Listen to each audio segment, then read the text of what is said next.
Meu bom dia a todos. Bem-vindo à nossa terceira palestra do nosso final de semana intensivo de saúde.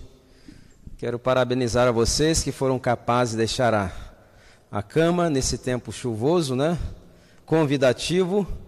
Isso significa o nível de interesse que vocês têm. Então, estou dando meus parabéns aí para vocês que foram valentes. Existem várias razões pelas quais nós deveríamos ser mais proativos na manutenção da saúde.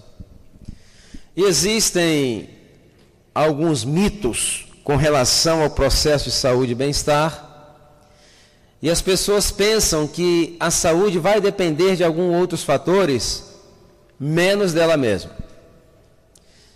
Então, algumas pessoas dizem o seguinte: se eu tivesse muito dinheiro, eu teria muita saúde. É mito ou é verdade? Eu conheço muitas pessoas que têm muito dinheiro e absolutamente não têm saúde. Eu conheço outras que dariam tudo o que possuem para poder recuperar a saúde. Outros pensam: se eu tivesse um bom plano de saúde, que cobrisse tudo, isso seria muito saudável, não é verdade? Eu quero dizer para vocês que não existem planos que garantem a vossa saúde. O que os planos de saúde prometem é um tratamento quando a pessoa já está doente, salvo algumas medidas preventivas. Outros falam: se eu tivesse aquele plano que cobrisse aqueles exames sofisticados de tecnologia de ponta que pudesse me revirar de ponta cabeça para descobrir, aí sim eu teria saúde, Mas é uma ilusão. Agora você pode perguntar: por que você acha que é uma ilusão? Muito simples. Se dinheiro, planos de saúde, tecnologia, profissionais, hospitais, medicamentos e cirurgias fossem suficientes para manter uma nação saudável, os Estados Unidos da América seria a nação mais saudável do planeta hoje.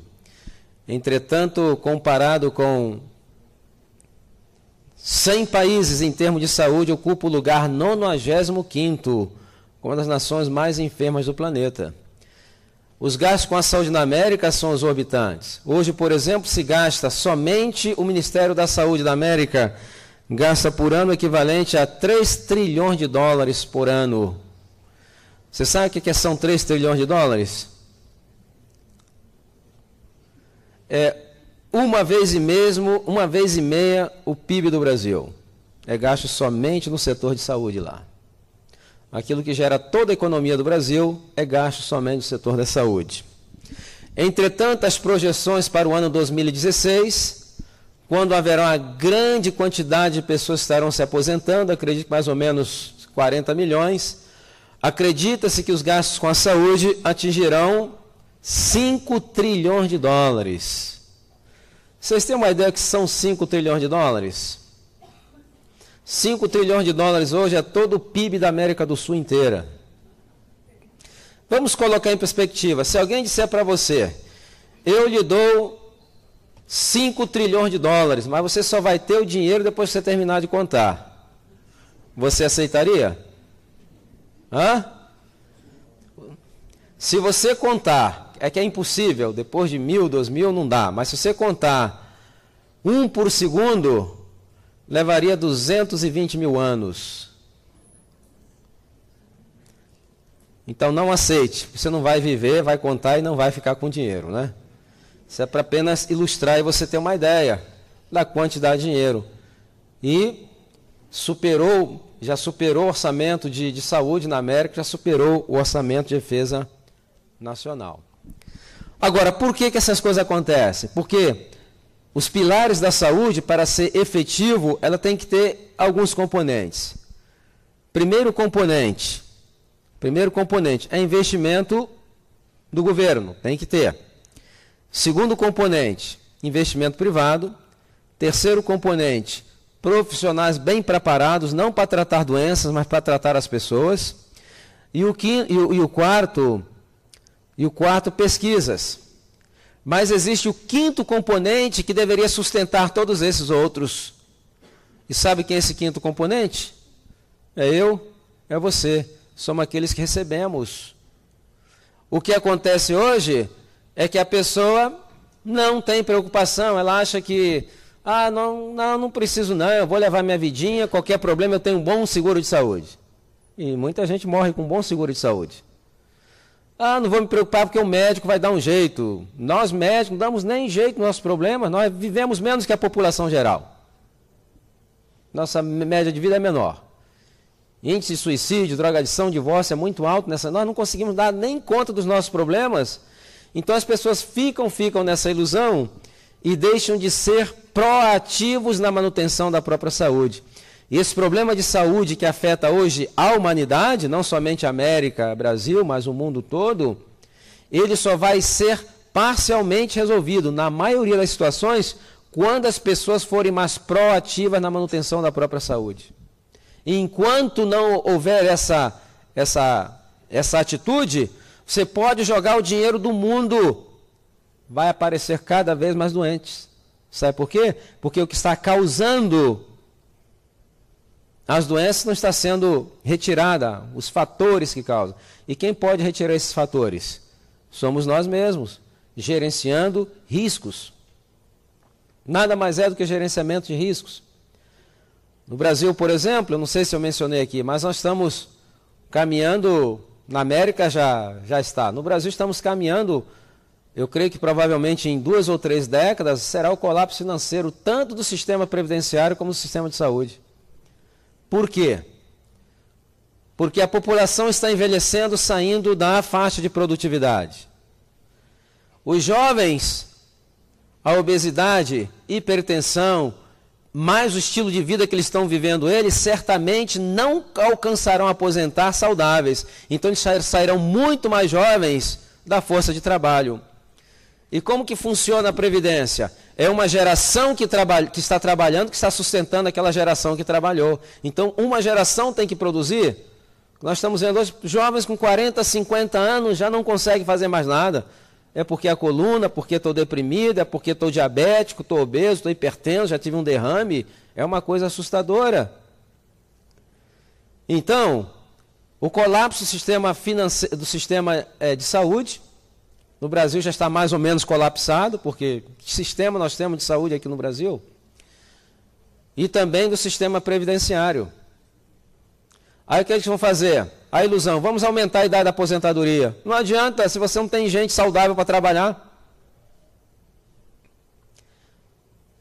Então, existem quatro razões pelas quais nós deveríamos ser mais produtivos. Mas deixa eu dar para vocês aqui, eu falei dos recursos que a América tem, deixa eu dar para vocês aqui alguns dados do perfil da saúde hoje do povo americano, que está sendo copiado pelo mundo todo. Hoje na América ocorre por ano 1.600.000 ataques do coração. Significa que a cada 24 segundos uma pessoa sofre um ataque do coração e a cada 46 segundos uma pessoa morre de problemas cardíacos. A cada 30 segundos uma pessoa é diagnosticada com câncer e a cada 55 segundos uma pessoa morre de câncer. 1/3 dos homens que morrem de câncer da próstata. São 60 milhões de obesos, 1 em cada 5 pessoas está obesa. Entretanto, 9 de cada 10 está acima do peso. São 270 milhões de pessoas acima do peso. Ocorre 700 mil derrames cerebrais a cada ano, deixando aproximadamente 200 mil mortos e outras 300 mil pessoas inválidas por toda a vida.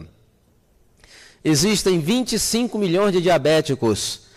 A cada minuto entra um novo diabético para o sistema de saúde. Um diabético, do diagnóstico até o óbito, ele custa aos cofres públicos $1.200.000.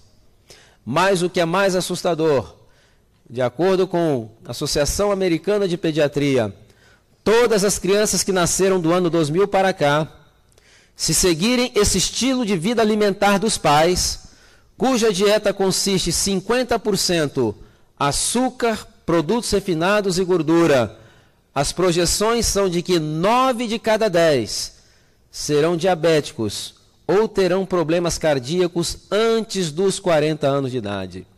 apesar de toda a propaganda da ciência e da medicina, a realidade é que nós estamos entrando no século XXI com uma geração de enfermos. Quais seriam então as razões pelas quais nós deveríamos ser mais proativos na manutenção da nossa saúde? Primeira responsabilidade da saúde, de quem que é? É do sistema de saúde? Não. É nossa, é minha, é sua. Se houver algum problema em que foge ao nosso alcance, aí existem médicos, enfermeiros, profissionais bem preparados para poder ajudar. Se médicos, enfermeiros, o sistema de saúde não conseguir, nós como cristãos ainda temos o último recurso. Quem é?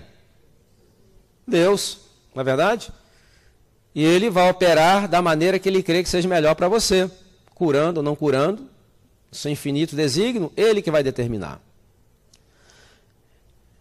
Bom, uma das razões pelas quais nós deveríamos ser mais proativos na manutenção da nossa saúde é que enfermidades ou doenças geram muito sofrimento físico.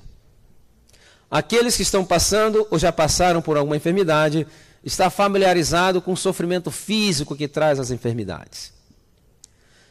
Então, para evitar esse sofrimento, seria bom sermos proativos para reduzir essa possibilidade.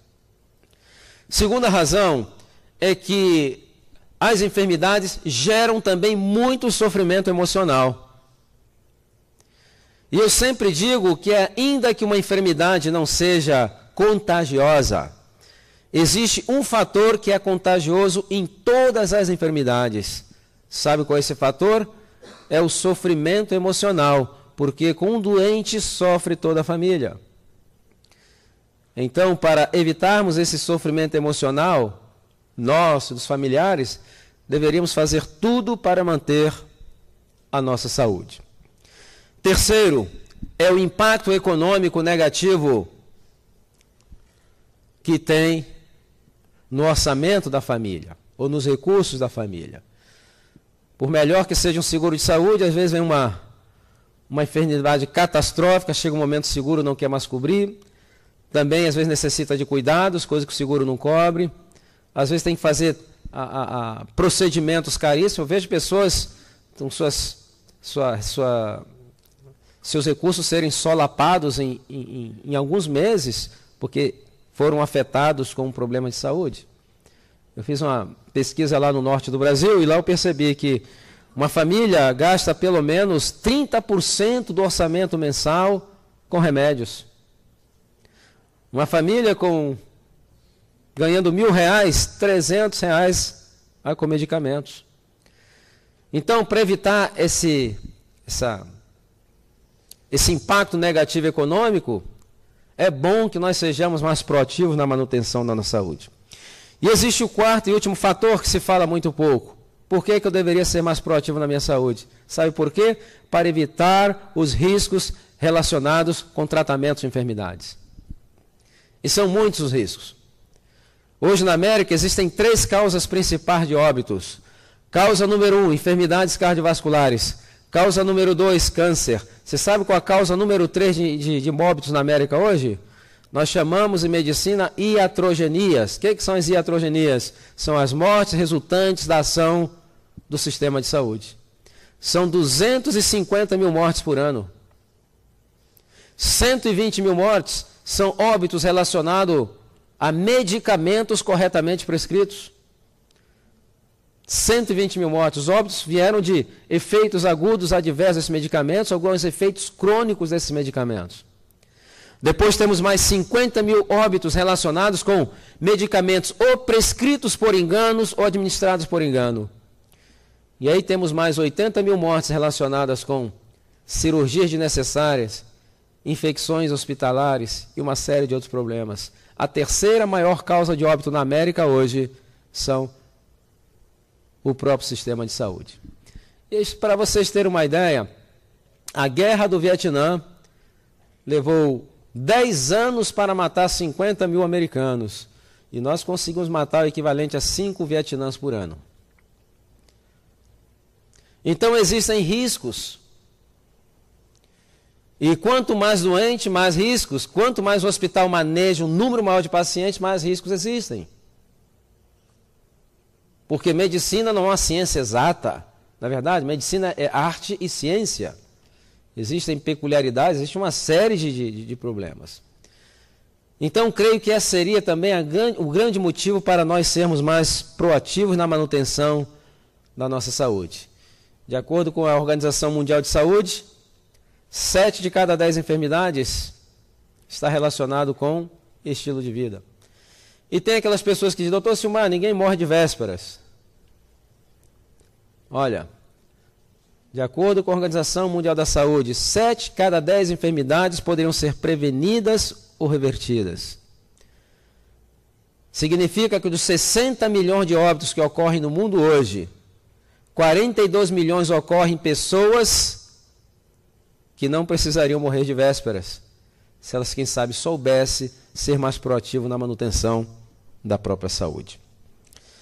Muito bem, vamos falar agora de manhã. Ontem falamos da frequência, da quantidade. Reduzir a quantidade e a frequência seria o primeiro ponto mais importante. Mencionei alguns estudos científicos relacionados com a longevidade. Agora vamos ver o segundo mais importante que tem que ser eliminado imediatamente. Qual é o segundo? Eliminar, não é reduzir não. Eliminar qualquer tipo de açúcar refinado. Não importa se seja açúcar de frutas, não importa se seja açúcar de milho, não importa se seja estévia, a palavra-chave o que é? Refinado. Eliminar açúcar refinado e usar com moderação alguns outros tipos de adoçantes. Não de adoçantes artificiais, de adoçantes naturais, eu vou mencionar mais à frente. Então, por quê? O consumo, aqui o Brasil é o maior produtor de açúcar de cana do planeta. Nós produzimos 17 milhões de toneladas de açúcar de cana. Entretanto, nós consumimos 12 milhões de toneladas. Significa que o consumo per capita por ano do brasileiro é 60 quilos de açúcar por pessoa por ano. Significa que, ao nascer, até o óbito aos 73 anos de idade, o brasileiro faz com que o seu organismo processe o equivalente a 4.500 quilos de açúcar. O consumo de açúcar aumentou 50% no mundo nos últimos 30 anos. E de uma maneira misteriosa, aumentou também no mundo nos últimos 30 anos, em 45%, as incidências de enfermidades chamadas enfermidades neuropsiquiátricas. Todos os países que experimentam o aumento no consumo de açúcar, por uma razão estranha, não muito bem clara, vão experimentar, 10 anos mais tarde, um aumento na incidência das enfermidades chamadas neuropsiquiátricas. Depressão, distúrbio bipolar, ataque de pânico, esquizofrenia, soa familiar. A implicação do consumo de açúcar refinado no nosso sistema, ele é muito pernicioso. Agora, por que supostamente o açúcar deveria adoçar a nossa vida, não é verdade? O problema é o processo de refinamento. Por que me faz mal o açúcar refinado e não me faz mal o caldo de cana, o melado de cana? Por quê? Onde é que está a diferença? Bom, na cana você tem ali apenas 30% é sacarose. Os outros 70% consiste o quê? Água, fibras, cálcio, ferro, fósforo, magnésios, proteínas, enzimas, vitaminas, mais ou menos 25 ou 26 nutrientes. Entretanto, no processo de refinamento, todos esses nutrientes são removidos e se fica com 99,9 de quê? Sacarosa, que é uma caloria vazia, e o organismo humano tem muita dificuldade em lidar com essas calorias vazias. Um dos problemas relacionados com a alimentação hipercalórica e vazia em nutrientes é aquilo que nós chamamos de flutuações ou mudanças muito bruscas, tanto nos níveis de insulina como nos níveis de glicemia. Vamos supor uma pessoa toma lá uma lata de refrigerante. Uma lata de refrigerante você tem ali o equivalente de 10 a 12 colheres de chá de açúcar. Então ele toma come um pedaço de bolo.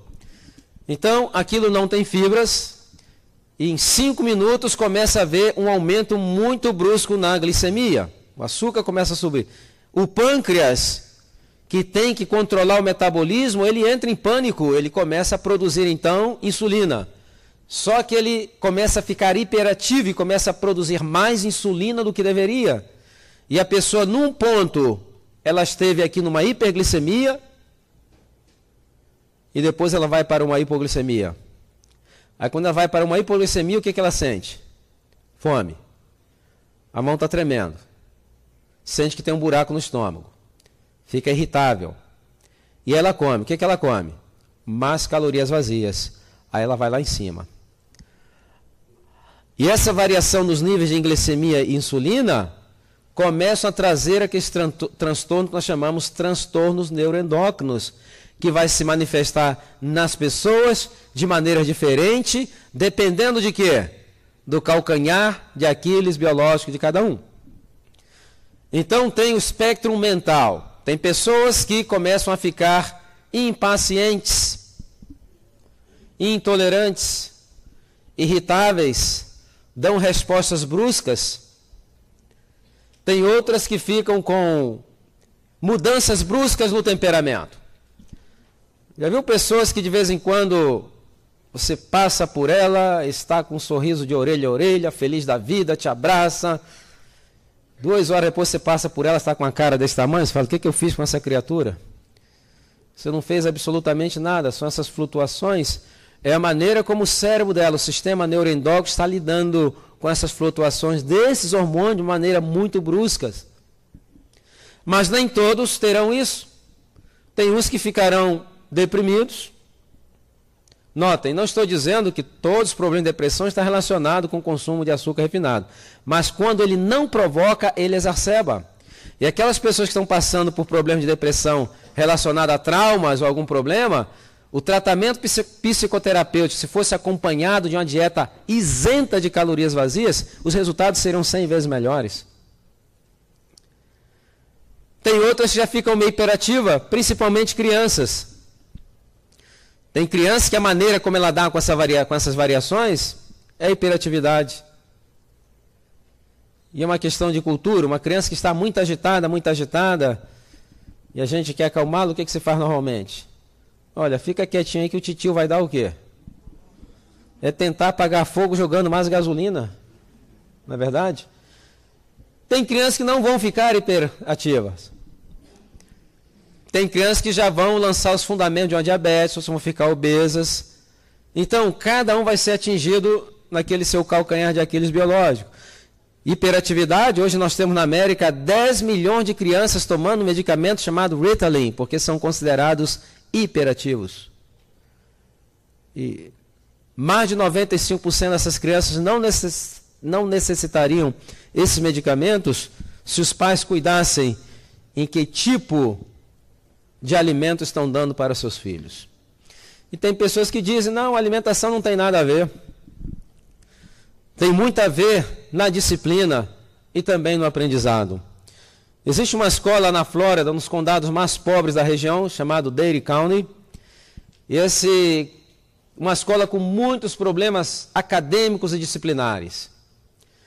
Então contrataram uma equipe canadense. Essa equipe canadense chegou nessa escola, começou a estabelecer certos parâmetros. Começaram primeiramente pelo refeitório. Foi banido todo tipo de calorias vazias, refrigerante, tudo. Foi dado às crianças uma alimentação saudável e deliciosa. 6 meses depois, os problemas disciplinares aumentaram 95%, melhoraram 95%, não aumentaram. E o melhoramento acadêmico, 85% em apenas 6 meses. Está provado que existe uma relação. Agora,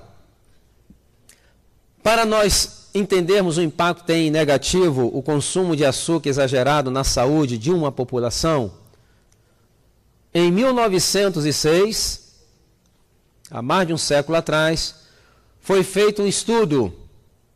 E a finalidade desse estudo na época era descobrir a nação mais saudável do planeta. Em 1906, Comparado com 100 países, os Estados Unidos da América era a nação mais saudável do planeta. Em 1995, voltaram a fazer o mesmo estudo, comparando os mesmos países, utilizando-se dos mesmos critérios.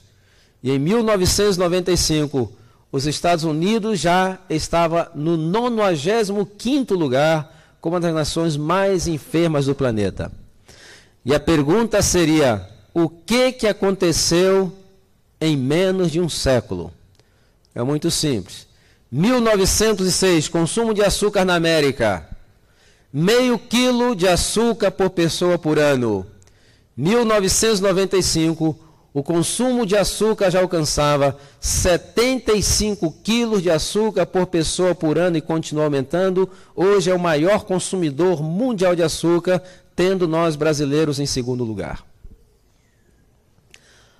Agora, por que se consumia? Se eu fosse colocar aqui um gráfico, vocês poderiam ver de maneira categórica que à medida que foi aumentando o consumo de açúcar, foi aumentando também as enfermidades metabólicas e também neuropsiquiátricas. Por que se consumia pouco açúcar na América na virada do século XIX para o século XX? Será que eles eram mais conscientes com relação aos perigos do açúcar para a saúde? Era isso? Não. O açúcar era um produto extremamente caro. Somente a elite, a classe rica da sociedade, é que podia indulgir ou comer açúcar e guloseimas em abundância. Entretanto, a indústria dos alimentos notou uma coisa muito interessante, que todos os produtos que eram comercializados para a classe alta da sociedade e que estavam lotados de açúcar, eles desapareciam rapidamente das prateleiras. Então eles chegaram à seguinte conclusão: deve haver alguma coisa no açúcar que provoca dependência. E se nós conseguíssemos acrescentar açúcar em todos os alimentos, pensaram eles, seria então o boom da indústria dos alimentos. Na época, o açúcar era um produto extremamente caro. Entretanto, como sempre, o tio Sam veio resgatar o empresariado. E o Congresso criou os subsídios. Com esses subsídios, milhões e milhões de dólares foram investidos em produzir equipamentos mais eficientes no preparo e no refinamento do açúcar, transportes, plantios fora do país, importação. O açúcar se tornou um produto tão barato, mas tão barato, que se você chegar na sua casa hoje e disser, eu vou jogar tudo que tem açúcar fora, não sobra nem o sal, porque até o sal também tem açúcar, e não é uma piada. Por isso que as pessoas ficam, quando eu falo 60 quilos de açúcar, não, eu não adiciono açúcar em nada, isso não é comigo. Você não precisa adicionar e nem ter esse trabalho, já está adicionado para você. Já está adicionado. Então, não estamos falando de açúcar que você adiciona, estamos falando do açúcar que vem já embutido na maioria dos alimentos. Agora, na virada do século, quando nós verificamos óbitos de pessoas que morreram na América, finais do século XIX, princípio do século XX, até a década de 30, mais ou menos, nós vemos uma tendência muito interessante. Sabe o que é? Obesidade, hipertensão, infarto do miocárdio, diabetes, derrame cerebral, eram padecimentos quase que exclusivos da classe alta da sociedade. Naquela época, pobre não morria, não tinha infarto do miocárdio, era uma coisa muito chique morrer de infarto, né? Pobre morria de outra coisa, provavelmente cheio de parasitas, que a questão de higiene naquela época era terrível, né? Eram doenças chamadas doenças elitizadas. Entretanto, para vocês terem uma ideia, até 30 anos atrás, havia aquele espectro de doença de pobre e doença de rico. As doenças pobres quais eram? Problemas relacionados à higiene, saneamento básico e falta de alimentação. São enfermidades infecciosas. Entretanto, nos últimos 30 anos, isso aí terminou. Hoje, pobre tem muito infarto do miocárdio, tem derrame, tem distúrbios neuropsiquiátricos e enfermidades cardiovasculares que se caracterizavam pela classe alta da sociedade há 30 anos atrás, não faz muito tempo, já imigrou para as classes baixas da sociedade, e essa imigração se deve ao quê? Ao que se deve? Que os alimentos se tornaram cada vez mais acessíveis para a classe baixa da sociedade, e esses alimentos que provocavam doença nos ricos estão provocando doença nos pobres. Então, além de lidar muitos com os problemas relacionados com falta de saneamento básico, água tratada, muitos pobres têm acesso a alimento, mas a maioria desses alimentos não são alimentos de qualidade, e eles também estão agora sofrendo os problemas dos ricos, que eram as enfermidades neuropsiquiátricas e cardiovasculares. Então, houve a democratização das enfermidades. E aí nós vemos uma relação direta entre essa alimentação, que 50% é o quê? Açúcar, produtos refinados e gordura, e esse espectro grande de enfermidades que se apresentam hoje em todas as classes sociais. Então, reduzir o consumo de qualquer tipo de adoçante natural, eu falo natural, já vou dizer, os artificiais, edulcorantes artificiais, é pior ainda do que açúcar. A base de aspartame, todas essas ozes, deveria ser evitado. Agora, quais seriam as opções? Medalha de ouro. Quem ganha medalha de ouro? Mel. O mel ganha medalha de ouro. A Bíblia diz o quê? Coma mel porque é bom, porque é saudável. Mas, ao mesmo tempo, o que a Bíblia diz? Coma mel com moderação, não é? Medalha de prata. Quem fica com a medalha de prata? Melado de canas. Melado de cana, medalha de prata. E a medalha de bronze? Açúcar mascavo. E o resto não se classificaram. Estão fora das competições. Então, em ordem de importância de ser mais saudável para o menos saudável, nós temos aí o mel, melado de cana e o açúcar mascavo. Aí tem gente que fala, doutor Silmar, eu tento adoçar. Com açúcar mascavo, com melado, não fica a mesma coisa, mas nunca vai ficar a mesma coisa, porque nós estamos com o paladar pervertidos. O nosso corpo, ele é hedonista, está sempre buscando o prazer. E a saciedade é um saco que não tem fundo. Quanto mais doce você vai querer. Quanto mais salgado você vai querer. Quanto mais picante você vai querer. E quanto mais gordura você vai querer. Começa a haver uma perversão. Começamos a perceber menos o sabor daquelas coisas e temos que aumentar a dose. É quase que como uma dependência. E a minha pergunta seria, por que tem que se adoçar tudo? Eu nasci e me criei no Rio de Janeiro, saí do Rio de Janeiro com 29 anos, quando emigrei para os Estados Unidos. E o carioca, ele come mamão com açúcar. Eu não consigo entender isso. Mamão com açúcar. Então, essa questão de querer adoçar tudo, faça uma experiência, permaneça aí 3 ou 4 dias sem comer nada de doce. Nada, absolutamente nada. Depois você pega uma banana bem madura, aí você vai perceber quão doce é uma banana, quão doce é uma manga, quão doce é uma fruta doce. Porque durante esse período seu paladar vai ser afinado novamente. Então, é necessário passar um período de abstinência, e alguns vão ter crise de abstinência.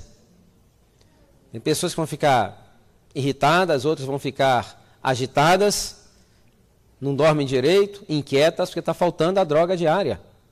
Mas depois que passa esse período de 72 horas a uma semana, é só maravilha. A mente se torna mais clara. As pessoas estão mais calmas, consegue ver no semblante que estão mais calmas, mais tranquilas. Então, durante esse período, você vai começar a perceber mais. E a tragédia dos últimos 50 anos, não sei se eu mencionei aqui ontem, é que Deus criou os seres humanos com papilas gustativas para detectar dezenas de sabores diferentes. Essas gerações dos últimos 50 anos só conhecem 2 sabores, o doce e o salgado, e não conhecem mais nada. Não sabem. Você pode fazer uma experiência, peguem crianças, façam uma brincadeira com elas. Coloquem venda nos olhos, coloca algum tipo de alimento na boca, uma fruta, um vegetal, alguma coisa, e pergunta para ela dizer o que é. Raras vezes vão acertar, porque não sabem. É perigoso o adulto também não acertar, porque não sabem, só conhece o quê? O doce e também o salgado. Então, eliminar o consumo de açúcares refinados e usar com moderação mel de abelhas, melado de cana e açúcar mascavo seria o segundo passo mais importante na manutenção e na recuperação da nossa saúde. Ok? Só falar em açúcar, o pessoal fica meio deprimido, né, em tirar o açúcar. Vocês estão sentindo os sintomas de abstinência, né? Muito bem.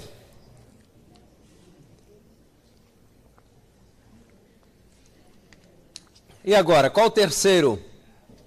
Qual seria o terceiro mais importante? O terceiro mais importante não é reduzir, mas é aumentar. Aumentar o quê? Consumo de água. Então vamos ver aqui a importância que tem a água para a nossa saúde. Muitas pessoas pensam que a água é para melhorar a frequência ao banheiro, para ir com não, esqueça.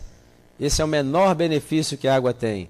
Vocês vão perceber agora como a água desempenha uma função fundamental, não importante não, fundamental na nossa saúde, através de uma série de processos fisiológicos que é afetado por não haver água em quantidade suficiente. Uma pesquisa feita pela Universidade de Washington, o estado lá na costa oeste dos Estados Unidos, noroeste, descobriu que mais ou menos 96% da população está semidesidratada. O que é semidesidratada? Não está tomando água em quantidade suficiente.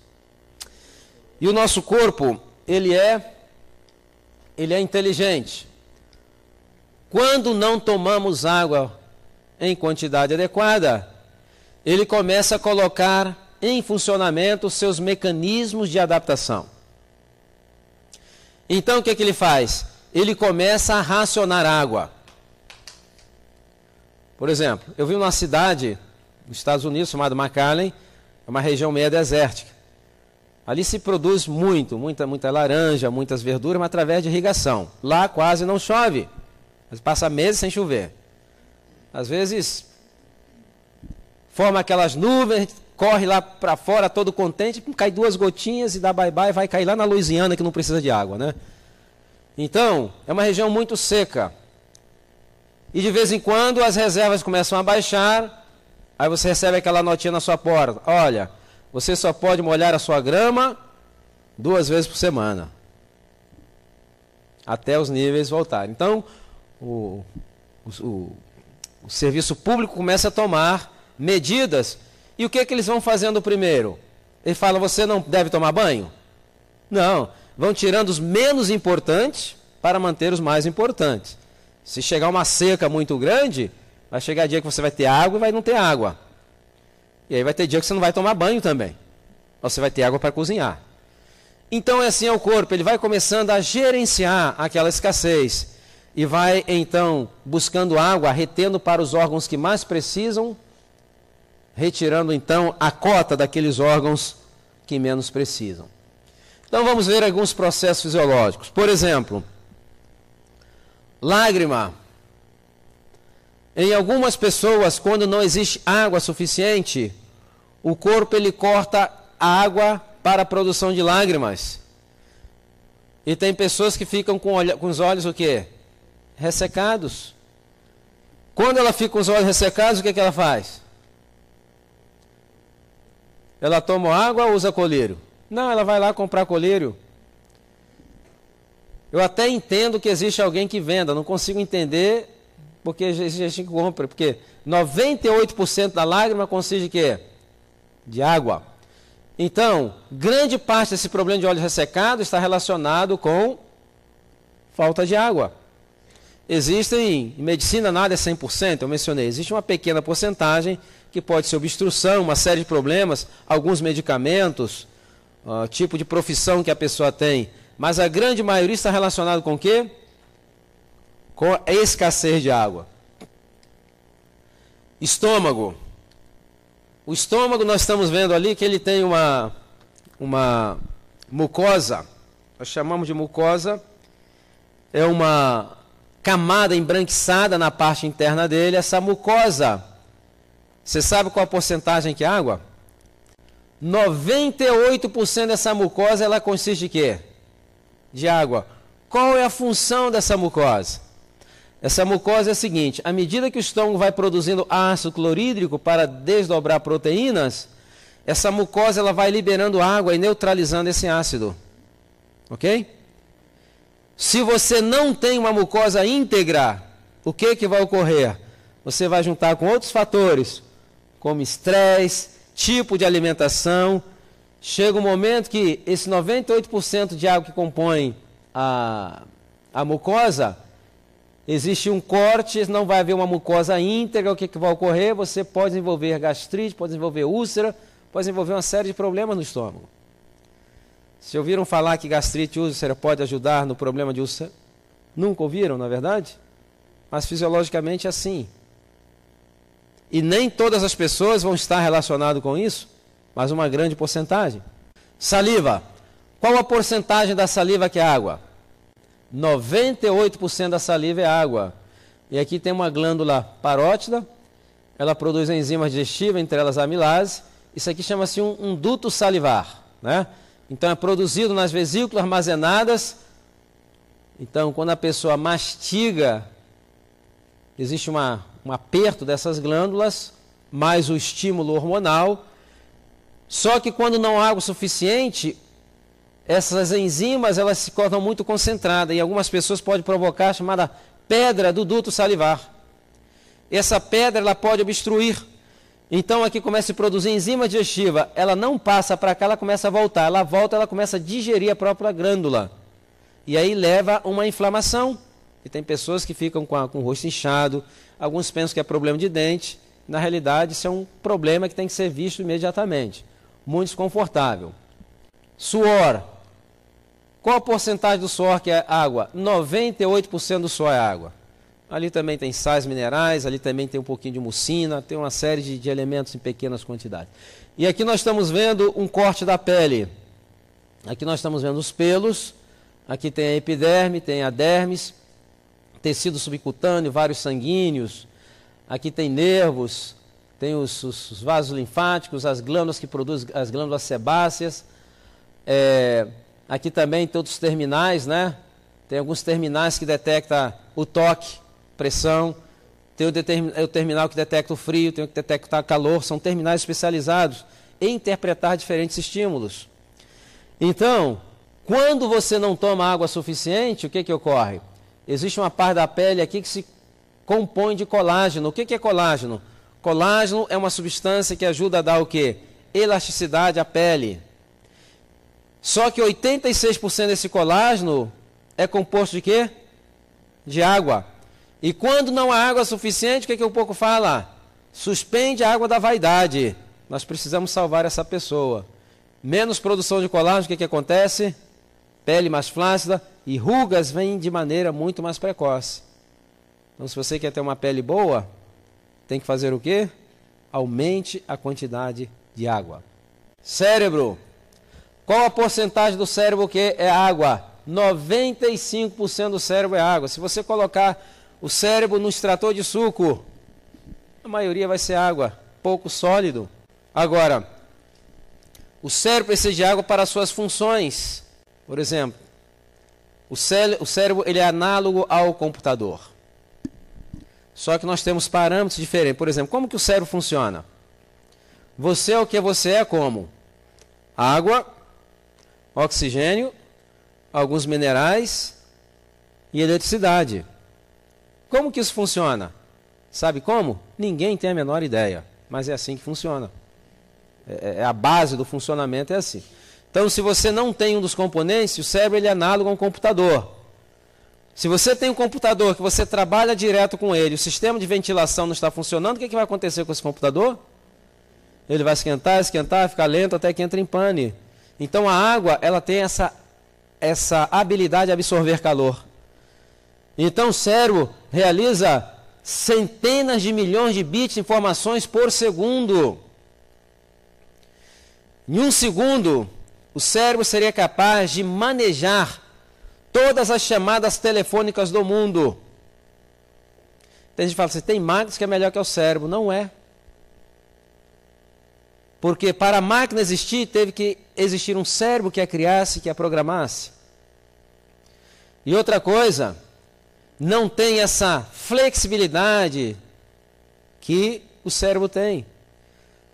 A máquina não consegue se autoprogramar, o cérebro ele consegue se autoprogramar. E ele é um órgão tão fascinante, mas tão fascinante que, por exemplo, vamos supor, vocês provavelmente já viram nas Olimpíadas que jogadores de ping-pong jogando? Já viram? Mesmo que não sejam profissionais, já viu a velocidade com que eles jogam? Chega um momento que você não consegue nem ver a bola, não é? Então, mas veja como acontece. Uma pessoa dá o saque, e ela bate na bola. E quem está esperando, ele está olhando. Está olhando para onde? Para o adversário. Está olhando para o olho para o adversário? Não, ele olha para onde? Para a mão. Quando ele bate na bola, que a bola começa a sua trajetória, o cérebro, em bilionésimo de segundo, começa a tirar uma série de fotografias da trajetória daquela bola. E num tempo inimpensável, aquilo é alimentado para o cérebro pega e ele calcula a força com que o indivíduo bateu naquela bola, ele calcula a velocidade de vento, calcula o atrito com o ar, calcula o ângulo, a inclinação, aonde que a bola vai cair, e ao mesmo tempo que ele tem que fazer? Quem está recebendo a bola, ele manda estímulos para determinado lado, que pode ser o lado de cá, o lado de lá, para determinados músculos, para que bata com uma determinada precisão, para que a bola caia onde? Do outro lado da rede do adversário. Em quanto tempo o cérebro faz isso? Impensável. E tem gente que fala assim, isso é automático. Não, não existe nada automático. Quando o outro bater na bola, ele tem que recalcular tudo novamente. O treinamento, o que vai fazer não é tornar o ato automático. O treinamento vai tornar esses cálculos muito mais rápidos. É aí que está a diferença entre o não treinado e o treinado. Então, isso gera calor. E nós necessitamos, então, de água. De vez em quando, algum jovem chega, doutor Silmar, eu quero uma vitamina para o cérebro. Eu falo, vitamina A, água. Toma bastante água. Eu lanço até desafio àqueles que estão estudando. Faça uma experiência. Evitem sucos açucarados, refrigerantes. Tomem pelo menos 2 litros de água por dia, água em quantidade adequada. Nós vamos falar isso mais adiante. E você vai ficar impressionado com a capacidade de assimilar e processar informações que o cérebro adquire. É algo impressionante. Agora, os jovens hoje, na maioria, o que fazem? Sucos açucarados e refrigerantes. A presença do açúcar e da cafeína estimula a micção, estimula a pessoa a perder água que ela já não tem. Então ela está sempre... Já notou que todo mundo sempre está assim meio cansadinho, à tarde, aquele sono? Porque o corpo ele começa a diminuir o ritmo para gastar menos o quê? Gastar menos água. É um mecanismo de adaptação. Linfa. Aqui nós temos o sistema linfático. Funciona mais ou menos como um sistema de esgoto que desempenha uma função importantíssima em eliminar dejetos, detritos. Também tem os nó linfáticos aqui que desempenham uma parte fundamental na nossa imunidade. Ok? Então, essa linfa ela precisa circular livremente. Quando não toma água suficiente, o que acontece com a linfa? Ela se torna mais densa. E quanto mais densa, pior o que é? Quanto mais denso, pior a circulação. Por isso que existe hoje técnica de massoterapia chamada drenagem linfática. Se você tomar bastante água e fizer uma drenagem linfática, a drenagem vai ser muito mais eficiente. Ok? Então, qual a porcentagem da linfa que é água? 92% da linfa é água. Ok? Pulmões. Se pegar os pulmões e colocar no extrator de suco, qual a porcentagem dos pulmões que é água? 86% do seu pulmão é água. E aqui existe um outro fenômeno. Quando não tomamos água suficiente, existe um aumento nos níveis de histamina. Histamina, ela tem um efeito nos brônquios de vasoconstritor. Então aqui nós vemos dois brônquios, um perfeitamente ventilado com as suas capas musculares, e aqui nós vemos outro contraído. Ok? Então, quando não há água suficiente, existe uma tendência da contração desses brônquios. E uma pessoa cujo calcanhar de Aquiles biológico é o sistema respiratório, ou tem asma, ou tem bronquite, o que vai ocorrer aqui? Não tem água, já tem uma broncoconstrição, porque aumenta a quantidade de histamina. Aí aqui, derivados de leite ajuda a produzir o quê? Muco. E esse muco é o que finalmente vai tapar essa passagem, levando a crises agudas de asma.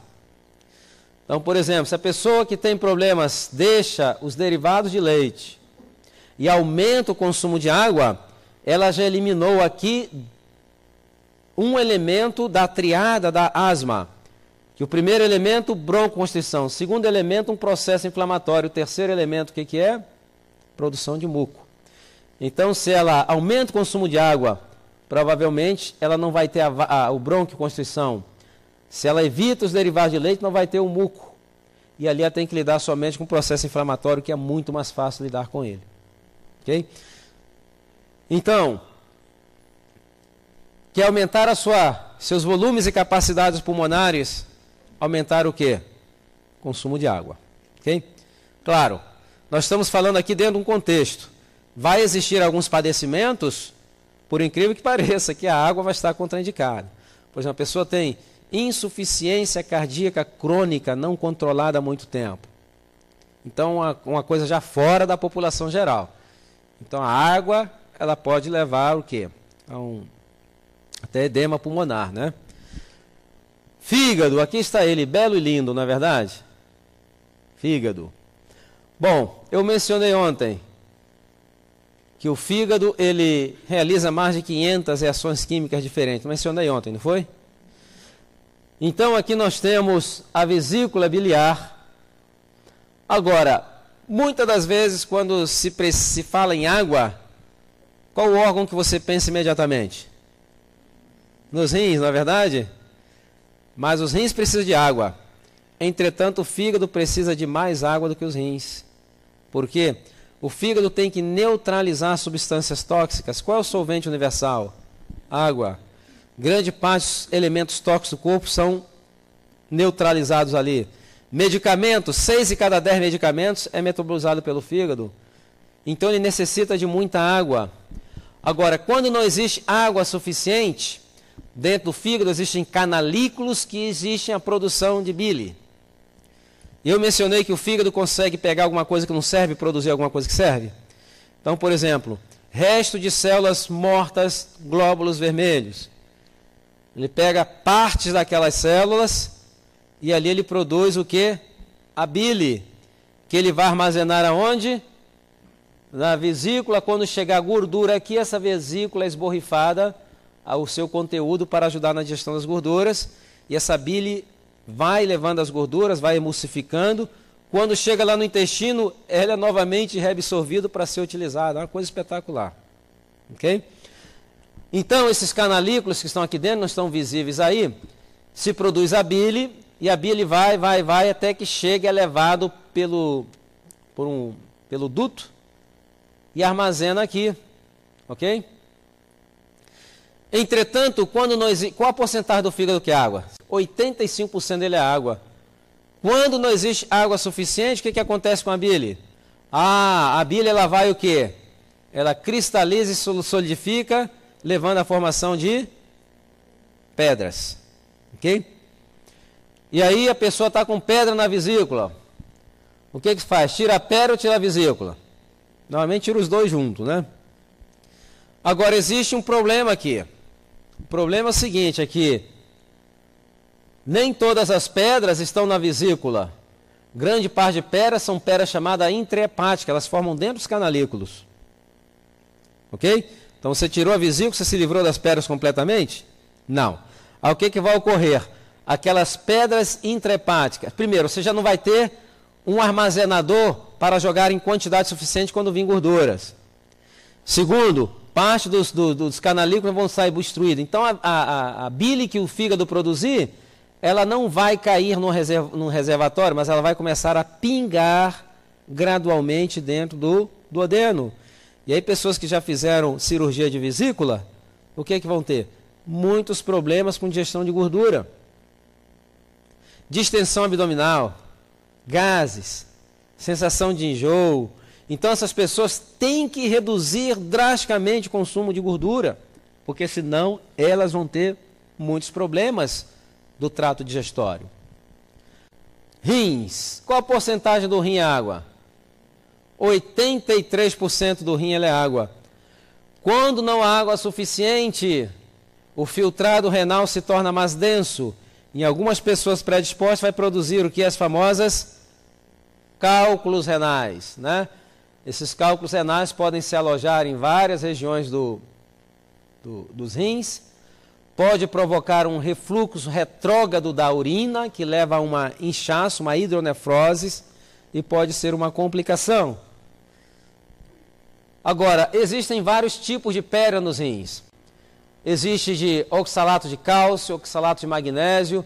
Existe essa aqui que nós chamamos de estruvita. Essa parece um carrapicho, né? Bem pontiagudo.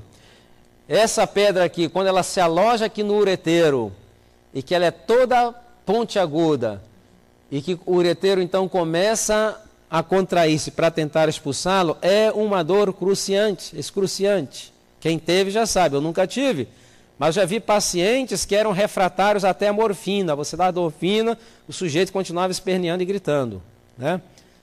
Então, grande parte desses problemas está relacionado com o quê? Ingestão inadequada de água. Eu encontrei pessoas que tinham problema de pedra nos rins durante muito tempo. Aumentaram o consumo de água, nunca mais tiveram crise.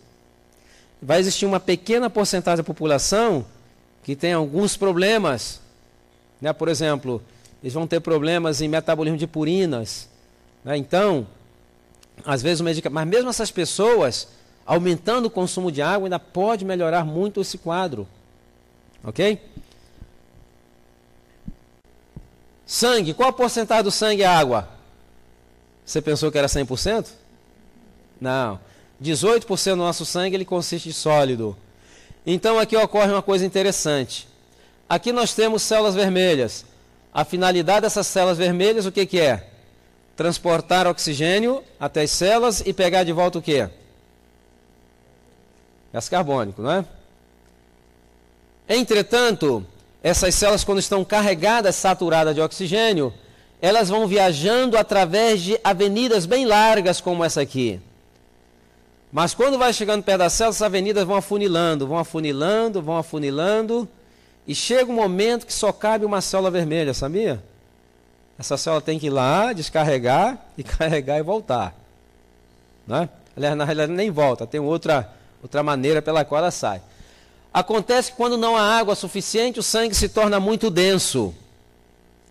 A densidade do sangue nada tem a ver com coagulabilidade, são coisas diferentes, ele está mais denso.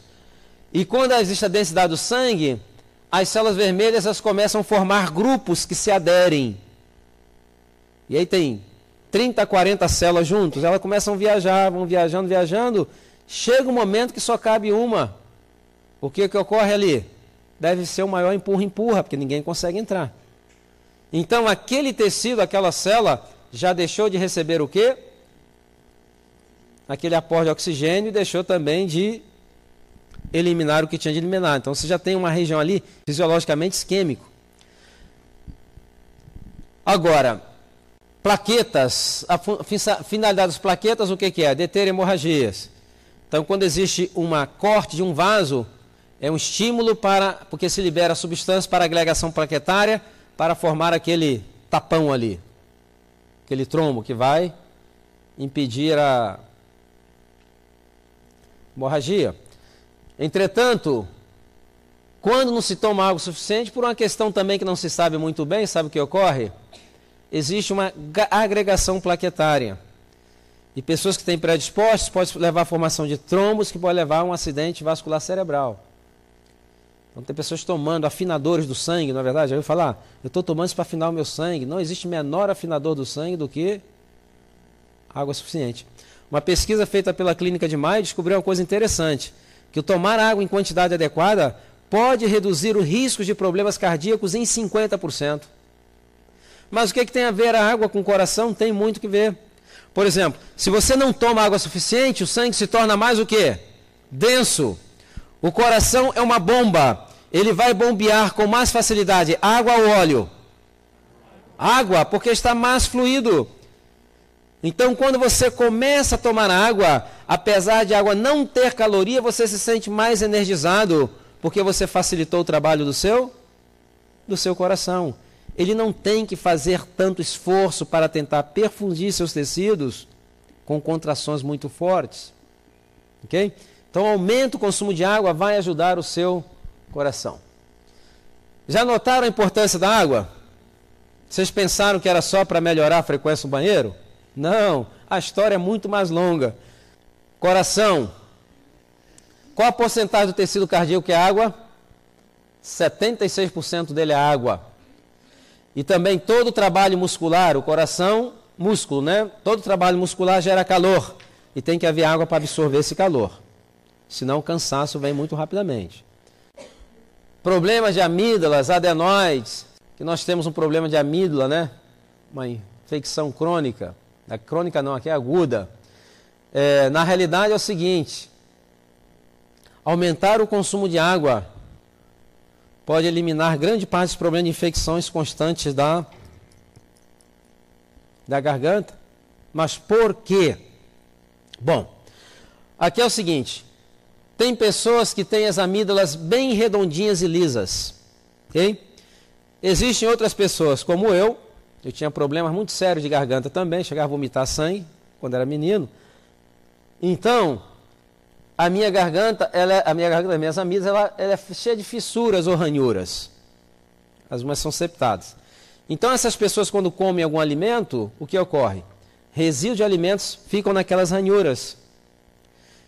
E ali é um prato cheio para quê? Para bactérias que estão ali. Ali existem bactérias, mas se não tiver alimento, a população dela permanece. Quando tem alimentos, então elas se multiplicam de maneira exagerada e vai produzir essas infecções. Então, aqueles que têm esse problema de amígdalas, o que tem que fazer? Aumentar o consumo de água. Você comeu, escova o dente. Mas quem que escova as amígdalas? Ninguém, né? Mas aqueles que têm problema deveriam fazer o quê? Gargarejo. Faça gargarejo. O segredo é manter a garganta limpa. Além disso, depois de 2 horas que você começar a tomar água, a água vai passando e vai ajudando a limpar mais ainda. Então, a maneira como eu consigo controlar problemas de garganta é mantendo a minha garganta limpa. Que já está relacionado com o quê? Não comer entre as refeições, não tomar nem suco entre as refeições, nada. Só água. E depois que eu como, faço um gargarejo, depois do gargarejo, escovo os dentes. Ok? Grande parte desse problema poder ser resolvido. Bom, músculo. Qual a porcentagem dos músculos é água? 75%. Eu mencionei que todo movimento ele gera o quê? Calor. E tem que haver água para absorver esse calor. Se não existe água, vai ser então... o desempenho da pessoa vai estar afetado. Uma pessoa, por exemplo, que começou a subir essa escada aqui um pouquinho acelerado, chega aqui, parece que o coração vai sair pela boca, normalmente não precisa de um cardiologista, precisa aumentar o consumo de água. Ok? Aqui nós temos as articulações. Nós temos o joelho. Uma articulação saudável e perfeita. Aqui nós temos a cartilagem na parte de cima e na parte anterior. Aqui é um espaço onde existe um líquido chamado líquido sinovial. A função desse líquido sinovial é um amortecedor. Ele amortece o nosso caminhar. Por isso que seres humanos caminham de maneira graciosa, não caminham como robôs. O ser humano, o homem hoje ainda não conseguiu criar um robô que caminhe tão graciosamente como o ser humano. O sistema de amortecedores é um negócio espetacular. Entretanto, quando não há água suficiente, como fala, vamos reduzir a produção de líquido sinovial. Aí o que vai ocorrer? O que ocorre é que essa água acaba e começa a haver atrito entre as duas extremidades. Aqui já tem um processo de artroses. E esse caminhar vai provocando a corrosão dessa capa de cartilagem. Qual a porcentagem dela que é água? 70% dela é água. Ok? Então aqui temos outra erosão, né, um processo inflamatório que é artrite reumatoide. Não está relacionado com água, mas é uma enfermidade autoimune, mas a água vai ajudar a aliviar também os sintomas, tanto por dentro como por fora. E aí o que ocorre? O que ocorre, você tem um problema desse aqui. Aí chega um momento que você tem que colocar uma prótese. Aqui você tem aí, com boa manutenção, deveria durar quanto tempo? 20. Quando eu estava fazendo o meu internado, ainda eu via jovem, com 28, 29, 30 anos, fazendo reposição de joelhos, né, de prótese de joelhos. E depois que faz, nunca é igual. O ângulo de movimento, a graciosidade no andar, tudo muda. Tem pessoa que pensa assim, eu vou botar como se fosse a mesma coisa. E muitos profissionais não falam isso, né?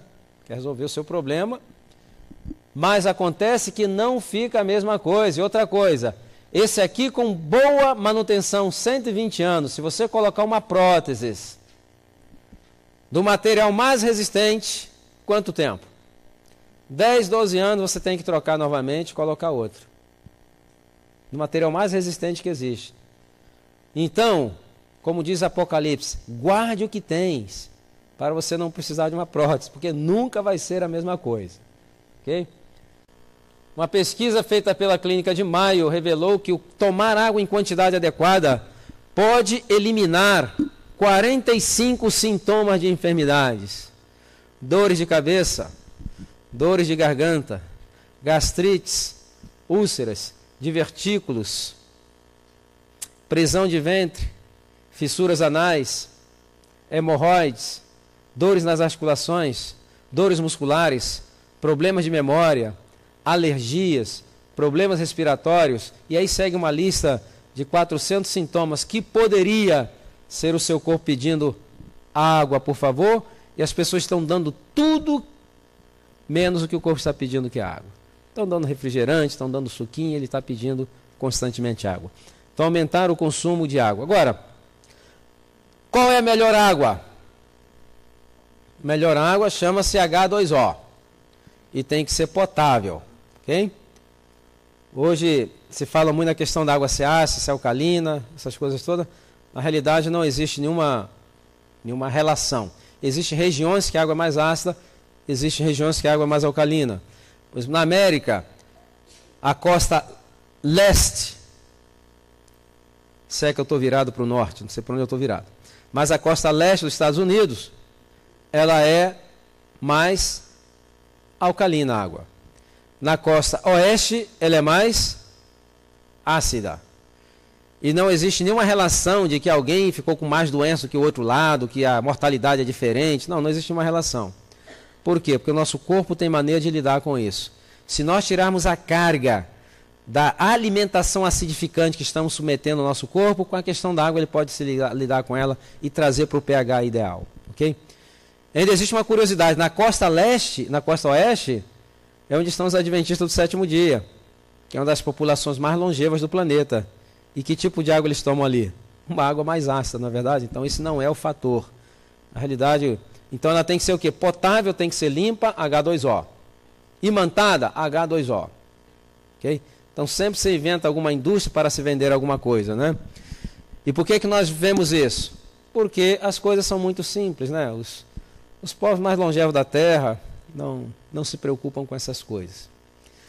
Se preocupa com uma alimentação variada. Agora, aumentar o consumo de água. Quais são as estratégias para aumentar o consumo de água? Número 1, abandone os sucos e abandone os refrigerantes. Quem toma suco e refrigerante vai querer água? Não vai. Segundo, mantenha a água mais perto de você. Quanto mais perto tiver a água, mais chance que você vai tomar. Lá em casa, por exemplo, nós temos água nas mesinhas de cabeceira, temos água na mesinha de centro. Se eu estiver lá em cima, no segundo andar, trabalhando no meu escritório e sentir vontade de tomar água, eu não vou descer, mas se estiver ali, eu tomo. Então mantenha a água perto de você. Envases. Evite esses envases dessas garrafinhas muito moles, que são material inestável.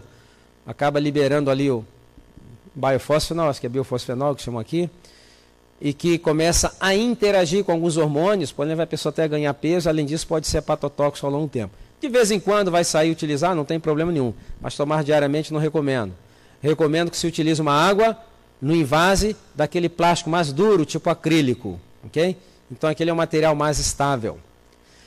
E essas garrafinhas também, elas viajam muito nesses caminhões, pegando o calor, e ali aumenta a temperatura e ele se torna mais inestável. Então acaba liberando mais substância dentro da água.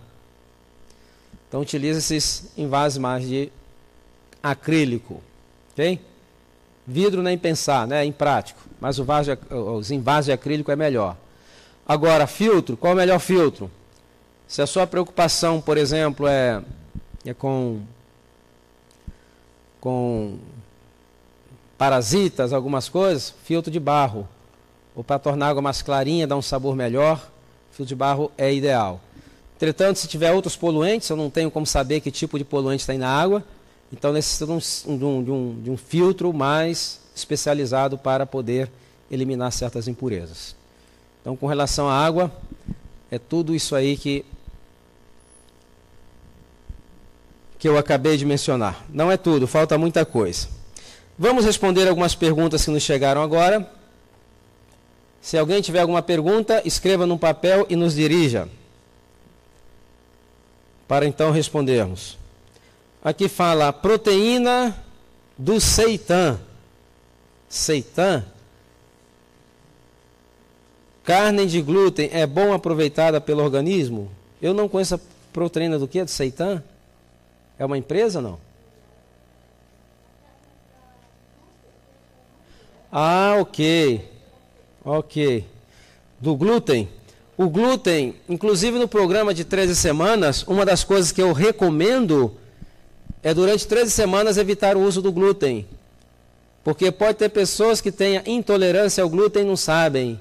E quando deixam de comer glúten, parece que a vida muda completamente. Como nós não sabemos, como os testes hoje não são específicos, então passar um período de abstinência, você vai saber ou não, ok? Mas para quem não tem problema nenhum, não tem problema utilizá-lo. Aqui é o seguinte, a soja e produtos derivados são contraindicados para homem? Bom, eu sempre falo o quê? Diminuir o consumo de soja, pela questão das proteínas, e para os homens pela questão do fitoestrogênio, que são imitadores, né? Então o homem não deve comer muita soja, né? E a pessoa vai perguntar, escuta, mas como que eu vou saber a quantidade? Então a indicação é, quando você sentir que está falando meio fino, começa a parar, né? É porque já está exagerando. Então, esses produtos devem ser utilizados com muita moderação. Por exemplo, leite de soja. Qual a quantidade diária? Estourando 1 xícara por dia. Pequena. E nada mais de soja naquele dia, nem um feijão de soja. Para vocês terem uma ideia da quantidade em pequenas quantidades que deve ser. Ok? Medicina ortomolecular é comprovadamente eficaz no diagnóstico e tratamento de doenças? Sim, medicina ortomolecular tem algumas abordagens muito interessantes, que vai um pouco além da medicina. Na realidade, a medicina ortomolecular, um médico alopata, ele pode ser um médico ortomolecular. Eles trabalham com algumas manipulações de alguns medicamentos que têm demonstrado ajudar algumas pessoas. Mas existe também a questão de né, que às vezes é muito caro, que eles às vezes vendem muitos produtos, a cada consulta lá sai por 500, 600 reais, aquela coisa toda. Então, se houver necessidade, deve-se utilizar, não há problema nenhum. Agora, o melhor é tentar investir. O cloreto de magnésio pode ser usado diariamente para tratamento? Sim, você tem um cloro no sal, você tem o magnésio nos minerais que tem nas frutas, nas verduras, você tem cloreto de magnésio. Pergunta é, você vai tomá-lo separado? O corpo ele mantém um controle muito grande de minerais, né? Então, quando você começa a tomar quantidades fora daquilo, a gente nunca sabe. Eu, na realidade, não recomendo. Para indicações muito específicas. Começou a aparecer pergunta assim, de repente, né? Estava tudo incubado aí, né? Qual é o trabalho que os rins fazem para absorver o doce? Para absorver? Não, os rins, na realidade, ele não absorve, né? O rim é um mecanismo de eliminação. Ele retém aqueles elementos que precisa e elimina o que o corpo não precisa. Então, ele também trabalha com sódio, com glicose, com tudo. Tanto é que o diabético, ele começa a perder a habilidade de lidar com a glicose e começa a passar para a urina, né? Obrigado. Obrigado. Uma mulher grávida também deve alimentar de 5 em 5 horas? Ou não? É irrelevante o tempo, né? O que vai importar é o que ela está comendo. Ela pode comer toda hora somente coisa que não serve, pode comer de 5 em 5 horas alimentos absolutamente quê? Nutritivos. Entretanto, a gravidez é um período que está fora da normalidade da população geral, não é verdade? Então, cada gravidez é diferente. E as mulheres dizem isso, né? Então, pode ser que existem, né, bebês que vão demandar mais, a pessoa vai sentir mais fome. Então, eu acho que ela deve seguir, não a gula, mas realmente seus níveis de energia durante esse período. O que pode ajudar a aliviar artrite reumatoide, né? Aqui acabei de falar, agorinha mesmo, para ajudar, mas o programa hoje à noite, as aplicações naturais que eu vou ensinar. Quem tem carência de B12 pode fazer essa reposição? Vou falar dela daqui a pouco, quando tiver com... Encheu. Quando tiver falando de produtos de origem animal. Musculação, dizem que deve assumir a quantidade de proteínas e carboidratos para ganhar massa muscular. Sim, pessoa que quer criar massa muscular, né, muita massa muscular, ela está fora da população geral, né? Então ela vai ter que aumentar o consumo de proteínas. Se ela está acima da atividade basal, não é?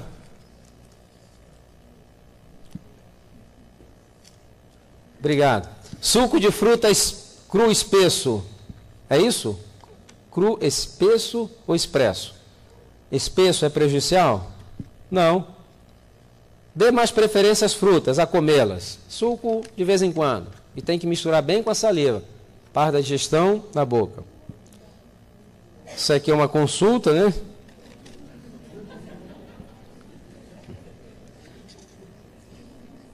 Tem outro aqui que é uma carta. Primeira epístolas de Jaraguá do Sul, né? Então vamos deixar aqui para responder mais tarde. Que alimentos acumulam mais gordura no abdômen? Todos os amidos e açúcar, quando ultrapassa a capacidade de energia que seu corpo necessita, o fígado tem que lidar com ele. E como que ele lidar com isso, com esse excesso? Ele empacota e armazena em forma de gordura, né? Como curar ou prevenir? Ah, ok, trombose. Já mencionei a questão da água, só que é um problema muito mais complexo, né? Açúcar demerara, orgânico, é como refinado? O açúcar demerara, que medalha é? Não tem medalha, desclassificado, ok? Autohemoterapia, faz bem à saúde? A hemoterapia é aquela questão que eu mencionei de quê? Do efeito o quê? Eu falei do efeito placebo aqui, não falei? Então, tem pessoas que experimentam a melhora. E tem algumas aplicações, por exemplo, que ali estimula os macrófagos, né? E tem pessoa que fala assim, eu tomei e melhorei da minha depressão. Não tem nada a ver macrófago com depressão, né? Então, nós vemos que existe muita dissonância. Mascar chiclete, mesmo sem açúcar, exatamente, deveria ser processado por falsa idoneidade, né? Está falando que vai alguma coisa e nunca manda. O estômago produz ácido esperando aquilo e não chega. Aí o que acontece? A médio prazo, problemas. Diabético pode adoçar com mel? Assim que ele tiver a diabetes controlada. O açúcar mascavo com moderação. Por que o médico me proíbe comer mel? É porque existe muita desinformação com relação à nutrição, mesmo na classe médica. Então, se tem essa ideia que o médico ele sabe tudo, né? E na faculdade de medicina, o que nós aprendemos de nutrição é basicamente irrelevante. Normalmente está relacionado com nutrição hospitalar. A não ser que seja um nutrólogo que fez uma especialidade, aí sim, ele pode dar uma orientação. O que fazer quando você tem um diagnóstico de começo de artrose e começo de hérnia de disco? Programa de revitalização.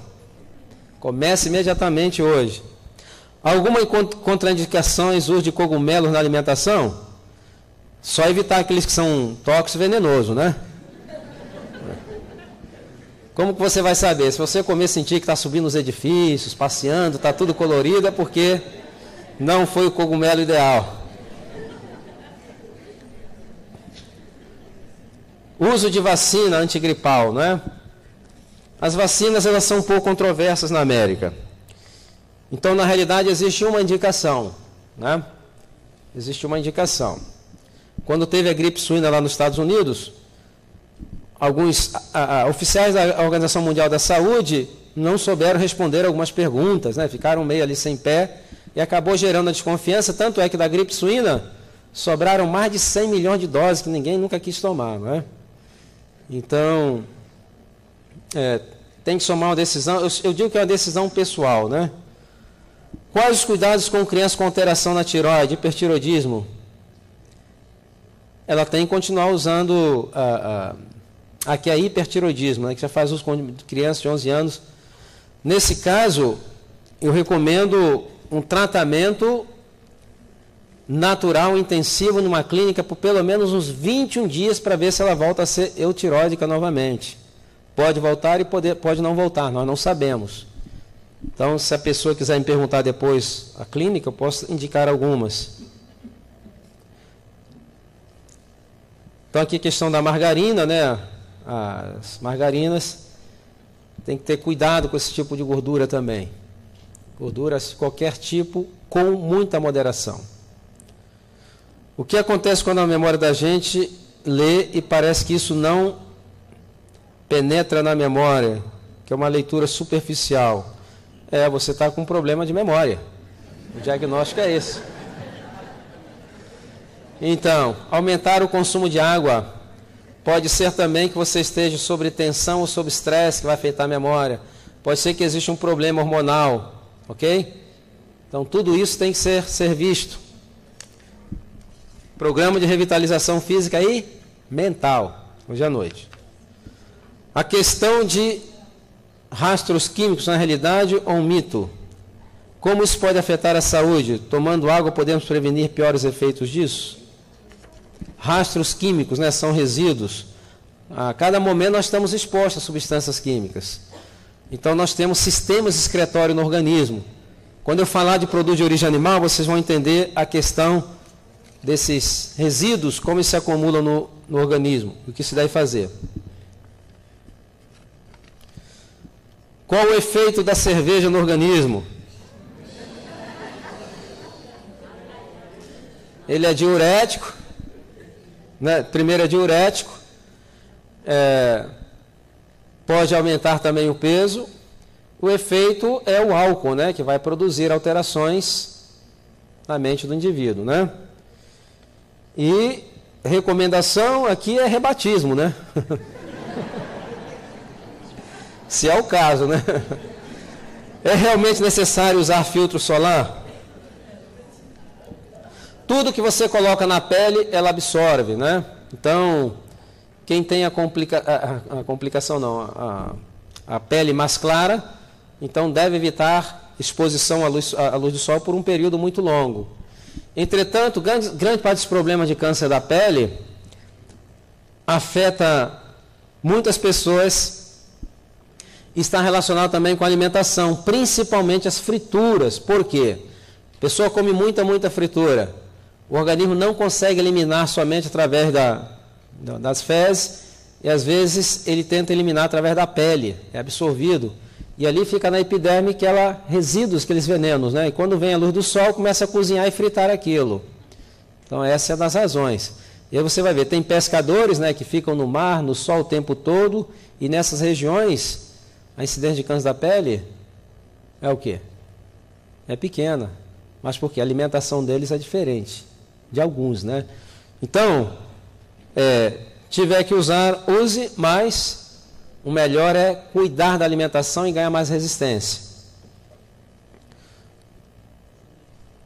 Espinhas nos adolescentes. Comida vegetariana e deixar os derivados de leite ajuda a eliminar espinhas. As espinhas, elas têm 3 fatores. Primeiro, um fator hormonal, essa é a razão pela qual se faz mais prominente na adolescência. Tem o fator alimentar também, e tem o fator da higiene da pele. Então, normalmente, a pessoa tem que lavar a pele constantemente para evitar a agregação de infecções daquelas pontinhas vermelhas, uma bactéria chamada piógenes, daquelas pontinhas vermelhas. Então, se você me mandar um e-mail para o meu site, eu posso mandar uma receitinha para você fazer em casa para evitar, reduzir grandemente essa questão de espinhas. Tá bom? Uso do micro-ondas. Uso do micro-ondas. Eu mencionei isso aqui ontem? Ok. Então, o micro-ondas é o seguinte. O micro-ondas ele esquenta os alimentos através de ondas eletromagnéticas, né? Então, cada molécula tem um polo positivo e um polo negativo. Polo positivo e polo negativo. Quando a onda eletromagnética atinge aquela molécula, ela começa a vibrar e existe uma mudança de polaridade. Negativo, positivo, negativo, isso milhões de ciclos por segundo. E aquela molécula vibra, esquenta. Entretanto, o que ocorre é que, às vezes, muda-se a estrutura molecular daquele alimento. E quando você ingere, o seu corpo não reconhece. E aí desencadeia-se um efeito chamado leucocitose digestiva, que é uma reação alérgica a um produto que o seu organismo não reconhece quando sendo dele mesmo. Então, usar eventualmente, mas usar como fogão é um perigo. Vai estar sempre problemas de alergia, sistema imunológico sempre vai estar baixo. Óleo de coco é bom? É bom. Como que eu consigo óleo de coco? Comendo o coco, o óleo não está lá? Então você come o coco, você vai ter o óleo de coco. O problema é que nos processos de extração desses óleos de coco, o que ocorre? Tem que ter um controle muito grande no contato que esse produto vai ter com o ar imediatamente a extração. Tem que colocar conservantes, tem que preservar uma série de coisas que tem que colocar. Então você acaba não tendo um produto que você teria se comesse o coco. Como o coco é muito bom. É bom para fritar? Nada deveria ser frito, não é verdade? Frito é uma gordura o quê? Saturada. Até as nozes, castanha de caju, deve ser comida de que maneira? Crua, não tostada. Todo tipo de noz que você tosta, ela satura. Então busca amendoim cru, você busca castanha de caju cru, avelãs, todos isso come em seu estado natural. Você não vai ter a gordura, então, saturada. Para quem já faz academia à noite, terminando pelas 22 horas, recomendando comer depois o exercício, que se deve comer? Aí é complicado, né? Complicado, porque 22 horas, que você poderia fazer, aí seria o suco mesmo. Em 15, 20 minutos já fez a digestão, não vai demandar uma digestão mecânica, e a glicemia, ela vai te dar uma certa energia. Então, seria essa a solução. Até você terminar a sua faculdade, né? Provavelmente tem estudo à noite, faz muito tarde. e poder fazer no horário mais cedo. Como ajudar com tratamento nos problemas relacionados com esforços repetitivos, né? Se é um problema que está agora agudo, então tem que parar por um período para dar tempo dele se recuperar. E aí existem, por exemplo, se é na mão, se é problema de tendinite, alguma coisa, alguns exercícios que se pode fazer. Mas enquanto está na fase aguda, está inflamada, com síndrome do carpo, por exemplo, está inflamado, aí você não faz nada, até desinflamar. Pode colocar cataplasma de argila em cima para ajudar a desinflamar, dependendo da região. Ok? E depois começar a fazer exercícios compensatórios. Crianças também precisam de intervalo de 5 horas? Novamente eu volto a falar, é irrelevante. Ela pode comer toda hora somente alimentos que não devem. E pode comer de 5 em 5 horas alimentos altamente saudáveis e nutritivos. Então, o intervalo mais curto não quer dizer que você está nutrindo ela melhor. Acidez e alimentos do câncer ou da câncer?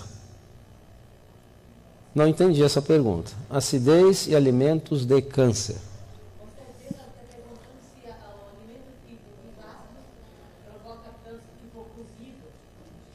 Não, o que nós recomendamos é que os alimentos sejam acompanhados de... Está interpretando, né? Por isso que é bom ter dons na igreja, né? Tem uns que falam, outro interpreta. Bom, a resposta seria: os alimentos crus devem estar presentes em todas as refeições. E deveria ser a quantidade maior em volume. Por quê? Porque você come só alimento cozido, existe também aquele mesmo efeito do micro-ondas, da leucocitose digestiva, porque ele está desnaturado, né? Então, tem que se comer os alimentos crus, tem que fazer parte. Por quê? Porque ele é alimento vivo. Agora, quando você coloca na boca, o que diz que aquilo ali é um alimento cru ou cozido? É a presença das enzimas vivas. Quando o organismo percebe que não tem enzimas vivas, é porque é o quê? É morto. Então ele precisa de coisa viva. Agora, vamos comer só crus? Algumas pessoas se adaptam a comer somente alimentos crus. Mas existem alguns alimentos, por incrível que pareça, que eles são mais nutritivos quando cozidos. Um exemplo dele é o tomate. Quando você cozinha o tomate, você potencializa o licopeno 20 vezes mais do que ele cru. Então, precisamos de alimentos cozidos e precisamos de alimentos crus também. Ok? Porque nós vivemos num mundo o quê? Isso é um mundo de pecado, ele é cheio de perversões. Então, tem gente que fala assim, eu quero comer a dieta do Éden, não é verdade? Encontrei em São Paulo, aí o pessoal, a dieta tem que ser a dieta do Éden. Não tem como comer a dieta do Éden. Por quê? Nós não estamos no Éden. Né? Outra coisa, na dieta do Éden, você tinha lá o fruto da árvore da vida. Onde é que está? Que ninguém nunca me mostrou onde é que está para mim comer. Então, você come uma alimentação. Por isso que Deus, para tirar essa confusão, Ele deu ao Espírito profecia. E o que ela diz lá? Frutas, cereais, nozes e verduras, preparadas de maneira o quê? Simples. Constitui a dieta que Deus escolheu para o seu povo para esse tempo. Que tempo? Tempo do fim. Ok? Então, temos que perder um pouco da fantasia. Que esses alimentos é perfeito. Irmãos, não existe alimento perfeito. Todos os alimentos eles têm um problema. O que nós temos que fazer é escolher os que têm menos problemas. Ok? Mesmo um alimento muito saudável, ele vai ter problemas. Nós vamos escolher os melhores, o que vai dar mais benefício para o nosso corpo. Essa é a ideia. A alimentação ideal vai ser aonde? Vai ser no céu. A terra está amaldiçoada, a terra está fraca, a terra está pervertida. Não tem como produzir alguma coisa completamente saudável. Ok? Sim.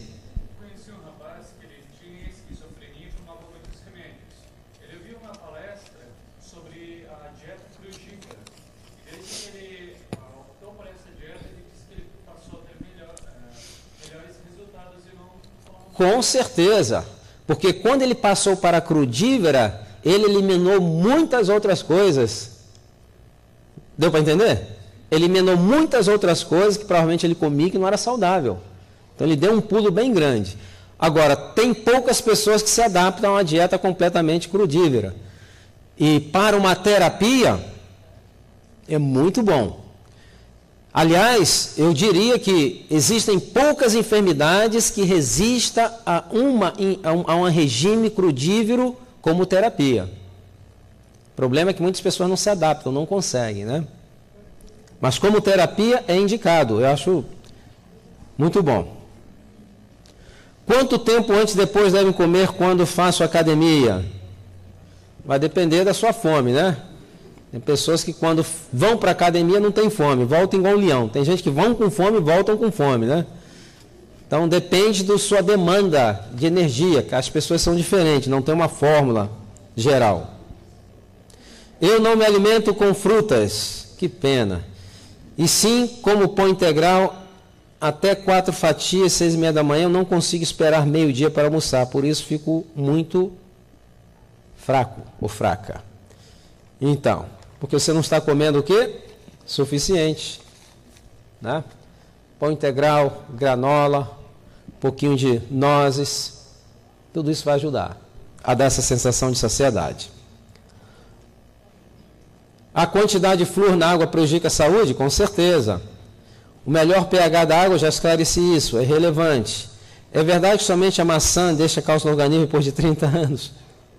É verdade que somente a maçã. Quem pesquisou isso perdeu um tempão, né? 30 anos esperando para ver se a maçã fixa o cálcio no organismo depois... depois dos 30 anos. Não depois de 30 anos, não. Depois dos 30 anos. Não. O que vai fixar o cálcio nos ossos principalmente, o que é? Atividade física, exercício. Muito bem. Faço exercício físico 3 vezes por semana, 60 minutos, mas passo mal depois de 30 minutos. Não consigo finalizar todo o treino. Tenho náuseas, passo mal, é que você está fazendo muito intenso. Né? Eu lembro que meu filho começou a fazer um programa de exercício lá, eu avisei para ele. E ele foi, né? Tem gente que só aprende assim. E fazia, e ficava vomitando. Eu te falei. Mas no outro dia fazia de novo. Então, você tem que começar aos poucos, deixar o seu organismo se adaptar àquele estresse. Na realidade, é um estresse que você está colocando, ele não está preparado para aquilo. Ou pode ser também algum outro problema de saúde. Então, se tem essa reação, diminua o ritmo, porque não é um bom sinal. Tá certo? Muito bem, vamos dar um intervalozinho para aqueles que querem ir ao banheiro, incluindo a mim. E daqui a 10 minutos... vamos entrar com o último tema de hoje, que é produtos de origem animal. Agora vai ficar bom, né? Vai se cumprir aquela profecia, haverá choro e ranger de dentes aqui.